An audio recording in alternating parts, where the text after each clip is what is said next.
Asking better questions is one of the fastest ways to drastically improve your life, because asking better questions leads to better thinking and ultimately better outcomes. So in this video, I want to share with you 6 questions that I use regularly to make better decisions and overcome roadblocks. And the first question is, what if I could only subtract something to solve this problem? Now, most of us, when we're looking to solve a problem, will look to add something. Maybe we'll buy something, maybe we'll pay for a service from someone.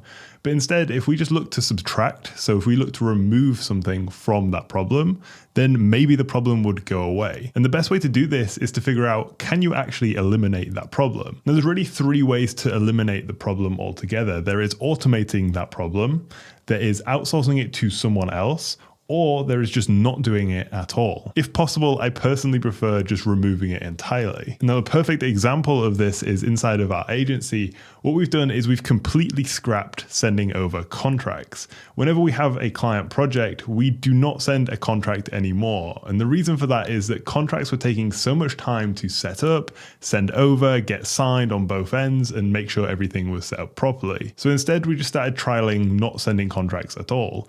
And recently, it has made the whole process of onboarding clients much more enjoyable and much faster. And ultimately, removing contracts hasn't changed too much, because even if someone refused to pay you and broke the contract that you were working with them on, the chances are that you'd have to actually go to court, you'd have to pay for things, you have to go through this whole process of taking them to court, which is a massive pain. We won't work with people that we don't trust. So just removing contracts completely has reduced friction on both sides, for us and then also for the client. And it's just eliminated the problem. Now, this next question is one that I use all the time because I constantly fall into this trap. And that is, what would I do if I had an extra 2 hours a day? Now, that trap is spending loads of time on my phone. What tends to happen is I go through these phases where I won't spend very much time on my phone, but then slowly as the weeks pass by, I'll spend a little bit more, and a little bit more time on my phone until I'm spending a couple hours a day just kind of scrolling and doing things that are generally not that useful for my life. So at this point, I ask myself, what would I do if I had a couple extra hours in the day? And typically those things that I would do with those couple extra hours are much more productive and much more useful for my life than spending hours on the phone scrolling on Twitter and other social media. And what I've realized with this question is it puts into stark focus exactly what it is that you want to be doing.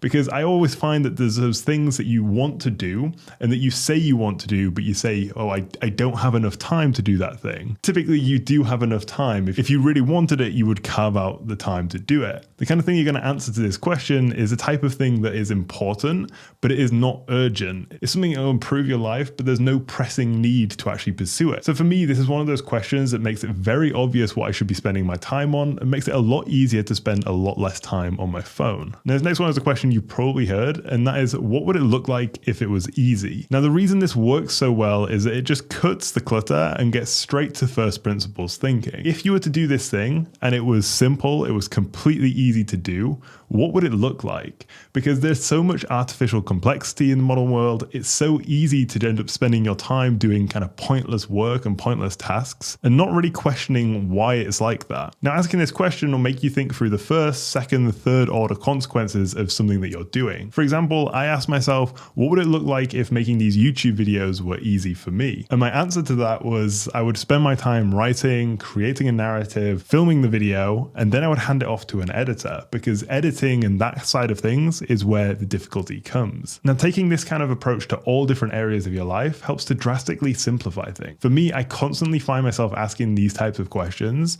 and it helps me to stop doing the kind of things which take all my time but don't bring me any happiness. Now, the next question is, what type of person do I want to become? See, if you're anything like me, you'll spend some time on social media and you'll see people achieving all of these things.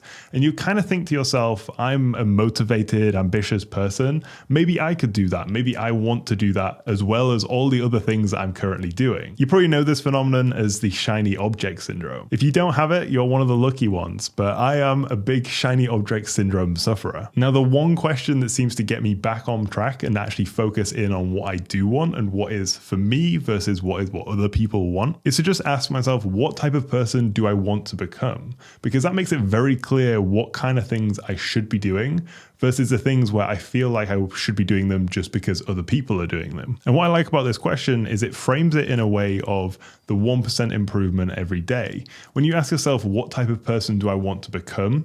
You're not asking what type of person am I currently, you're asking what type of person am I working towards becoming in future. Now the reason I like this framing is because the way I see it, it's more important where your current trajectory is taking you versus where you currently are. Some people could currently be in a great position, but if their trajectory is heading downwards, then ultimately they're going to end at a lower point. Whereas if you're not in a great position right now, but your trajectory is heading up, then ultimately you're heading in the right direction. So I personally like this question as a way to align yourself and bring you back to a point where you're thinking about what you want, not what other people have or what other people want. Now the fifth question is one that I probably ask myself every 3 months, and that is, what does my ideal day look like? And sometimes I'll extrapolate this out a little bit further and ask, what does my ideal week look like? Is the day the same every time, or does it change depending on the day of the week? When you just spend some time and list out all the time you're going to have when you're awake and figure out how you actually want to be spending that time, it becomes very clear the kind of things that you want to be doing and the kind of things that you want to avoid doing. For me, my ideal day looks something like waking up early, doing some work in the morning, probably writing, creative kind of things, going to the gym, coming back, doing some more work, spending some time with family, friends, that kind of thing in the middle of the day, doing a little bit more work later in the afternoon, and then just clocking off in the evening and having a general life and not working all the time. Now, this ideal day kind of defines the rules of the games that I want to play. I don't want to play something that's going to require me to work 80 or 100 hours a week, because that doesn't fit with the kind of things that I want to be doing. Now, if you do this on a week basis, you can also determine how you want to spend your weekends. Maybe you could design the ideal day, and that day you pretty much live no matter what day of the week it is. So defining that ideal day is really useful for me to figure out, this is the kind of thing that I'm working towards. This is the ideal place I want to be. And these are the types of actions that I want to take. And that final question is, what makes for a more interesting story? If I'm ever struggling to make a decision, let's say I have 3 different options, I ask myself, what makes for the more interesting story? So for example, let's say you were deciding to go on holiday somewhere, and you had 3 different options, but you'd been to 2 of those places before. If you're using this filter, then it's pretty obvious that you should go to that new place, because that makes for the more interesting story. You'll develop some new memories and have different experiences. Now, this is one of those things that makes making decisions really easy, because if you're using this lens as something to make decisions through, then you can just optimize for what makes for an interesting life, how are you going to have interesting experiences, interesting stories to tell, and meet interesting people. You don't then have to compare all these different options of making a specific decision. You just use this one lens of, what is the more interesting story? What is the more interesting thing to pursue? What is a more interesting business to pursue? For me, this is one of my favorite ways to make making decisions much easier, because it just takes away all that unnecessary work, and you can figure out, okay, I know I can do all these different things. I just want to choose what's going to make for the most interesting life. Anyway, thank you very much for watching. If you have any other good questions, then drop them down in the comments, and I'll see you in the next video.